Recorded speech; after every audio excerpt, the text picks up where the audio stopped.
and that brings the vehicle speed down rapidly in order to land on the drone ship. Stage 2 is still looking good on a nominal trajectory. On your left-hand screen, you can see those grid fins on the first stage, helping to guide the vehicle back to its landing zone. Now, if you're just now joining us, we've had a successful liftoff of Falcon 9 from Cape Canaveral Space Force Station, Slick 40 today. Right now, you're looking at a live view of Falcon 9's second stage on the right-hand screen. And that was just a call out for a nominal trajectory on second stage. Stage 1 is currently making its way back to our drone ship, a short fall of gravitas.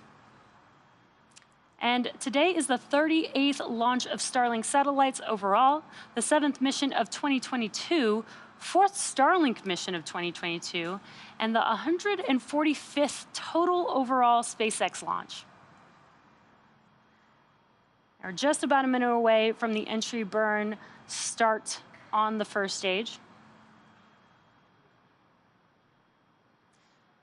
And the Merlin engines on the first stage are optimized for sea level. These achieve 190,000 pounds of thrust during ascent. That's when we lift off or fly towards space, and descent, and that's when we come back down to Earth. Now, the MVAC engine is optimized for 220,500 pounds of thrust in vacuum, and that's what you're seeing on your right-hand screen.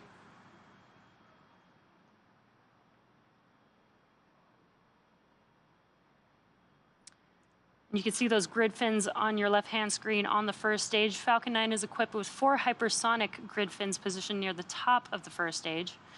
And stage 1 is using nothing but the grid fins for steering as it makes its way, as it makes its return back to Earth. That is until we light the center E9 engine. Then we can gimbal the engine to help guide the stage as it lands. Again, we're coming up on that entry burn here in a few seconds.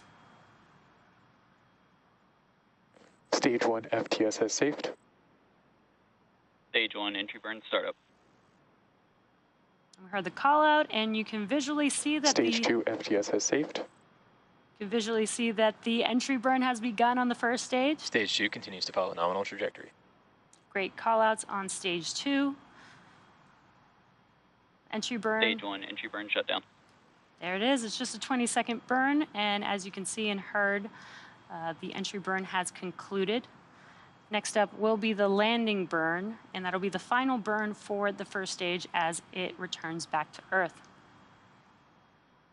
Now, for those of you who follow along, you'll know that the soot on the rocket indicates it's been flown before.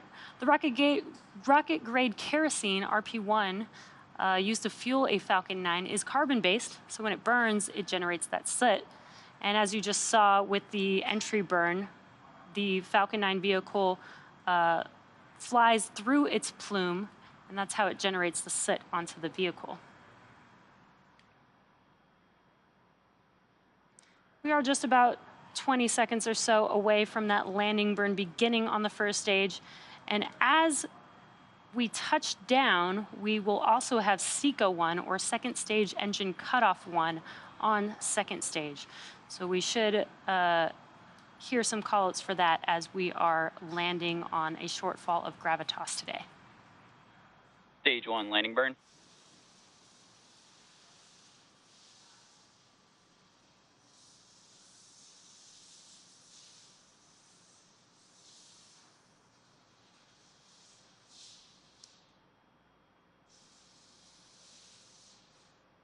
Stage 1 leg deploy.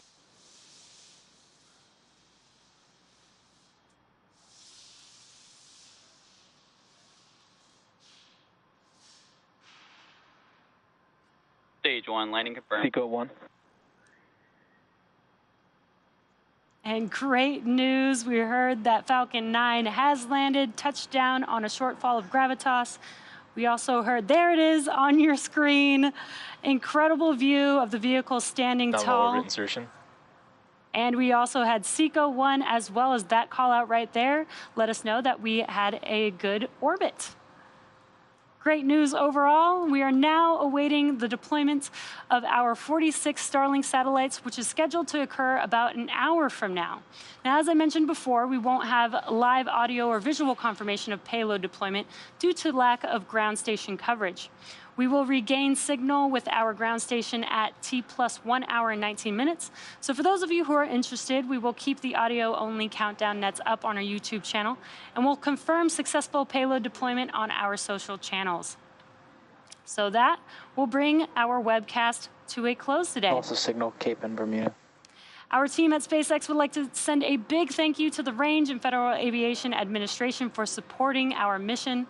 Of course, thank you to all of you, our viewers, and all of our Starlink customers using our service at this time. And if you're interested in signing up for Starlink service, head over to starlink.com. Thanks for joining us, and we'll see you again soon.